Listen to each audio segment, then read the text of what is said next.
This is John for Global Women's Sports Radio. I'm back on the beat today. I have a very special guest. I've got Roxi Heart. How are you? Hi, thank you for having me. I'm fantastic and so excited to be here today. Well, we're excited to have you. It's our first time talking to you, so let's jump right into it. And could you give us like a minute or so background on yourself?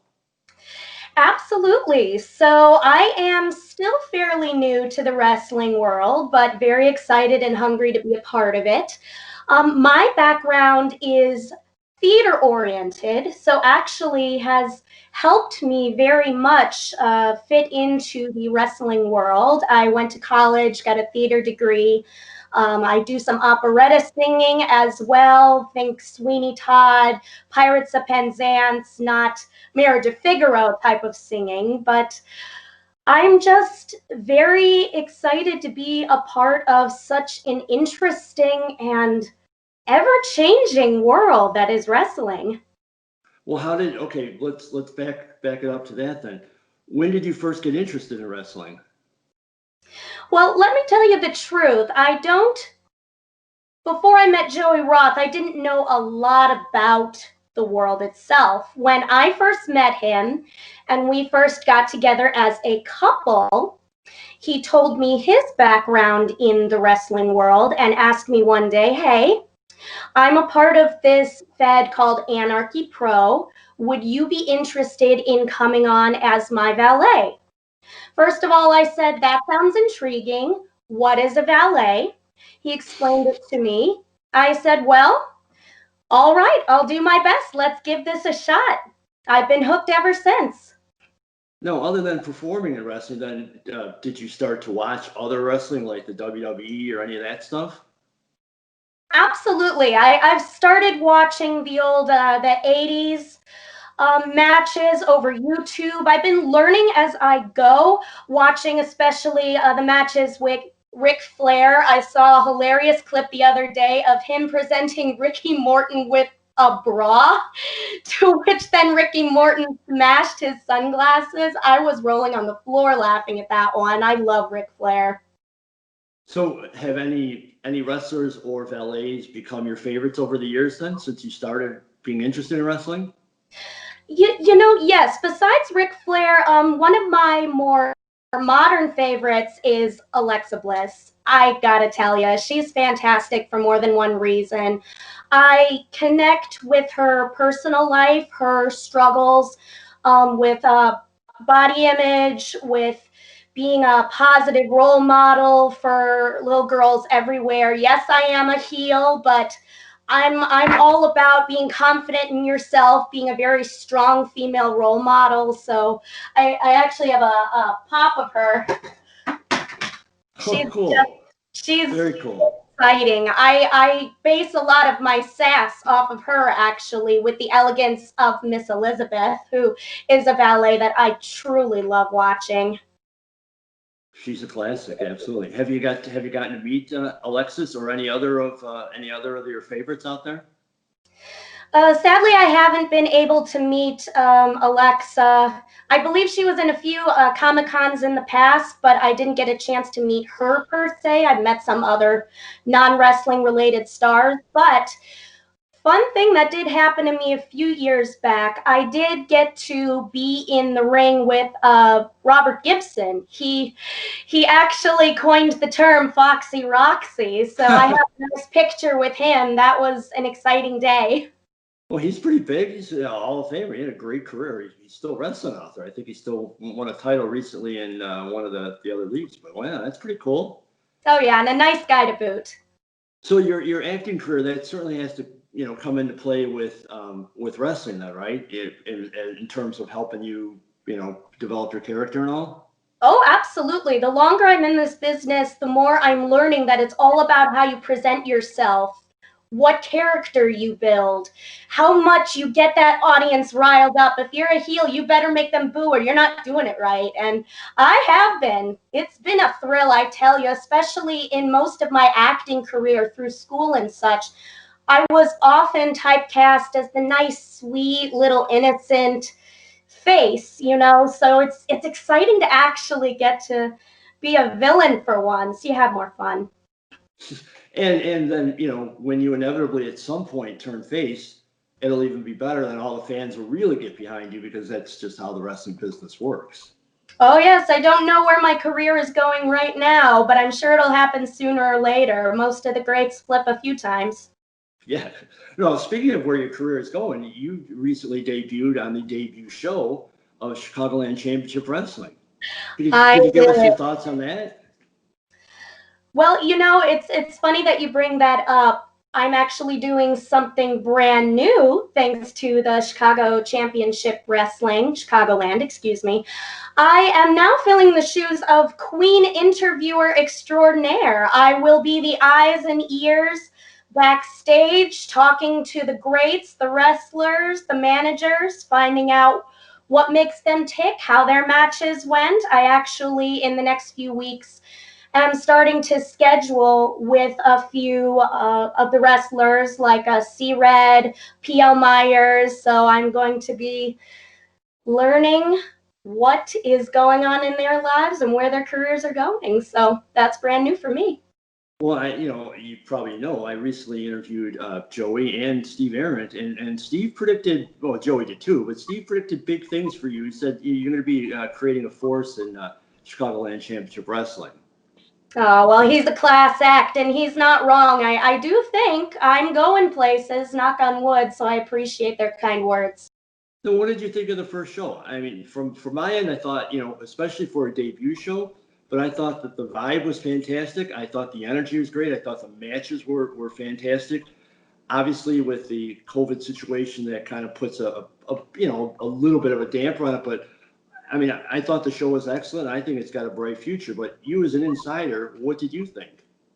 Oh, absolutely. The atmosphere was so upbeat. Everyone was so excited. Everyone was on point. The audience was unbelievably responsive, which just helped everything even more so.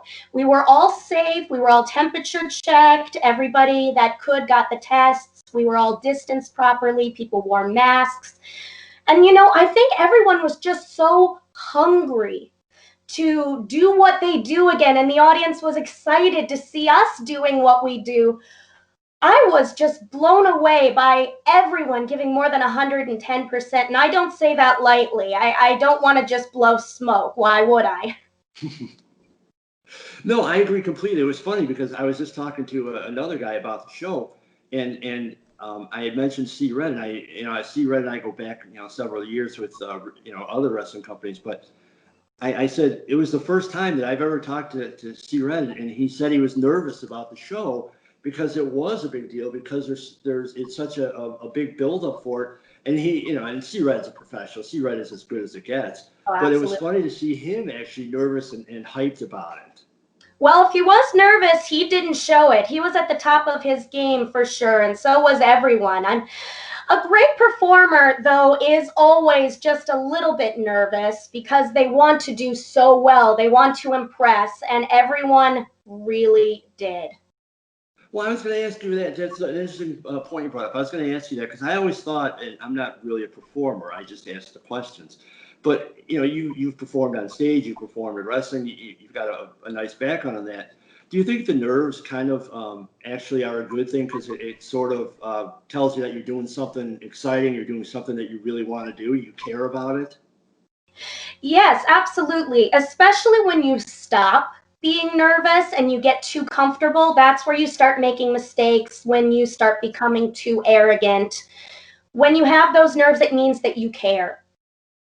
It means that you're really thinking about what you're about to do. And we all have it to some degree. All of us do. We're all performers after all, whether in the stage or the ring.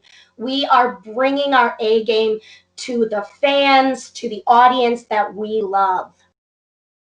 Very true. Very true. So, am I correct in assuming then you will be at the April 17th next show for Chicagoland Championship Wrestling? Oh, yes, I will be, with bells on. Maybe, definitely hearts, though. I was going to say, actual bells, or because that'd be pretty cool. Well, challenge accepted now. Let me find if I can find a way to put a bell on something. Hey, I wouldn't put it past you. I know whatever you're doing, you're gonna look dynamite. You're gonna create a reaction there, because that's what you do. That's what you do You best. flatter me. I'm going to turn as red as my outfit soon. Oh, you know it's the truth. It's you've got a reputation out there that's building. So let's talk a little bit about your acting career, your performing career. Absolutely. Where would you like to start?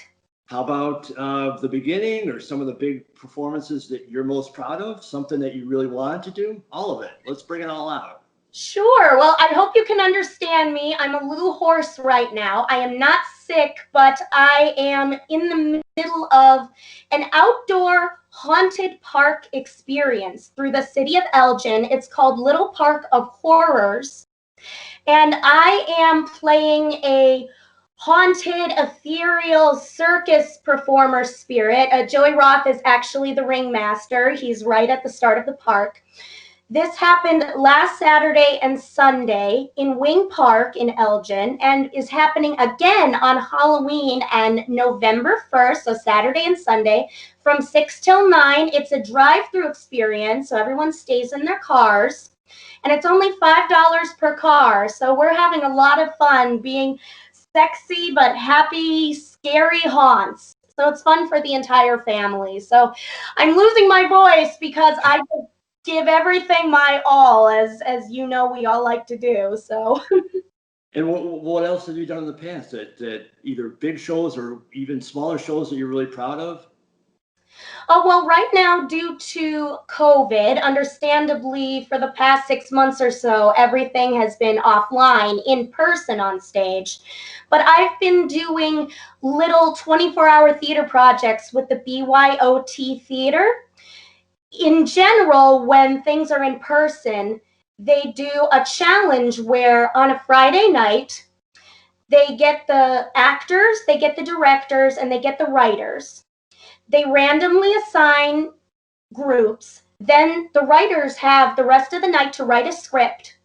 And then the actors and the directors have all day on Saturday to learn their lines, to memorize, to block everything. And then Saturday night, the big show happens. It's great fun. They're a great team to work with, very family oriented. So I've been doing small performances over Zoom calls where you don't necessarily have to memorize because you can see them holding the papers, but I've been doing that once a month since this started. So look up the BYOT Theater on Facebook and volunteer. They're great. Well, it sounds like a fun time. So what are your I'm what are sorry your to interrupt. no, I have a no. little late here. Go- But Joey Roth and I are actually a part of a brand new project that is going to come up in the near future. Dates so far unknown. We just got cast in a Dracula podcast theater experience. Congratulations. Thank you. Joey Roth has the honor of playing Dracula. And I was cast as one of his first victims, Lucy. I love the story. I've read the book a million times. So I'm very excited to be a part of that. And when is that coming out, or when can we see that? We're going to start recording in the next few weeks, so it will definitely not be up for Halloween. But luckily, Dracula is a story that can be told year-round. So the actual air date is right now still TBD. But I'll keep everyone posted on my Instagram and Facebook accounts. Well, that's cool. We'll certainly be looking forward to that. We'll get to all your social media plugs right at the very end because we want that to be the lasting impression on people. Perfect. So, like, what would your dream role be if you got to play any role, either any movie, any TV show? What would you like to do? Oh, that's a great question. I love being asked that. It changes all the time based on new plays or musicals that I discover or read. But right now, I have two dream roles. One I can play right now is Christine Daae in Phantom of the Opera. I can sing all her parts. I love the story. I would just die with happiness if I could play that. My second dream role, I have to wait until I'm a bit older to do, but I really want to play Blanche Dubois in A Streetcar Named Desire. Love the play, love the movie. It's just a role that speaks to me and has such range emotionally. No, I have to ask this. It's a question I always like to ask the performer. When you were growing up, or when you kind of decided to do this, man, like to me, it seems like it would take a lot of courage to say, I'm good enough, or I'm going to go out and try to do this stuff. like what inside you told you that you can go out there and do it? Because, you know, whether you're acting in front of 10 people or 5,000 people, that takes a lot of courage. It's interesting. If you had met me over 15 years ago, I was a completely different person. It's not a secret that I used to suffer from severe social anxiety. And as a little kid, I was very shy, very to myself, afraid to talk to people. And I just found the stage so magical because you could be anyone in the whole entire world. And if you did a good enough job, people would clap. They would love you for being someone other than yourself. So as a little kid, only child that didn't have a lot of friends, I said, I need to be a part of this, something bigger than myself with literal magic. Because at first I didn't know how they did the fighting effects, how they did fake blood, how they did the costuming, the scenery. It just is a magical environment. Same thing for wrestling. When Joey first asked me to do it, at first I was honestly a little intimidated. I said, how can I, who just does plays, do something that seems 10 times bigger, where I'd have to speak unscripted, where I'd have to face an audience. I didn't know how they'd react to me or my character. But after I attempted it for the very first time, the sky's the limit. My persona evolves all the time. I just want to try so many new things. So a lot of words for a very small answer, but there you have it. No, that's it, because it always fascinates me because, you know, when we're kids, we all like to play, act, and all that, but to take that next step to go, you know, I'm going to go out and do this, and then to do it and to continue doing it and to grow in it. That's one of the things that amazes me and impresses the heck out of me for anybody that is able to go out there, and you certainly are doing it. But, you know, it really helps that every single Fed I've been a part of, and I've been a part of at least 5 so far, it's a family. Everyone has been so kind to me, so supportive. Any questions I have, any advice people give me, it's just been so generous. And I'm so lucky to have had the experience that I've had. Well, you're doing great with it, and we look forward to, you know, seeing you do more on the stage, in the ring, behind stage, asking the questions. It's going to be exciting following you. And you know, for one, I certainly will be at the next Chicagoland Championship Wrestling on April 17th. But before we go, could you tell the fans anything you want to promote, anywhere they could find you online? It's all you. Absolutely. Please follow me, Roxi Heart, on Facebook and Instagram. I try to post something different on each at least once a day. And please try and support Little Park of Horrors, Wing Park in Elgin. I have the information on my Facebook page. It's safe, it's fun, bring the whole family, but get there early because they stop letting in cars around 8:30-ish. There's always a line to get in. And stay tuned for our Dracula performance. It's going to be a heck of a fun time. And thank you so much for asking me to be on your show. I follow your work and I admire it greatly. So thank you for that. Well, I'm very happy to have you on, and certainly we'll have you on again. And anytime you got updates, we'll bring you back on, and we'll discuss and we'll follow the career of Roxi Heart. Thank you, and please, as always, have heart. Don't let quarantine get you down, everyone. Thanks, Roxi. You have a good afternoon. Appreciate it. You too. Bye-bye. Thanks. Bye-bye.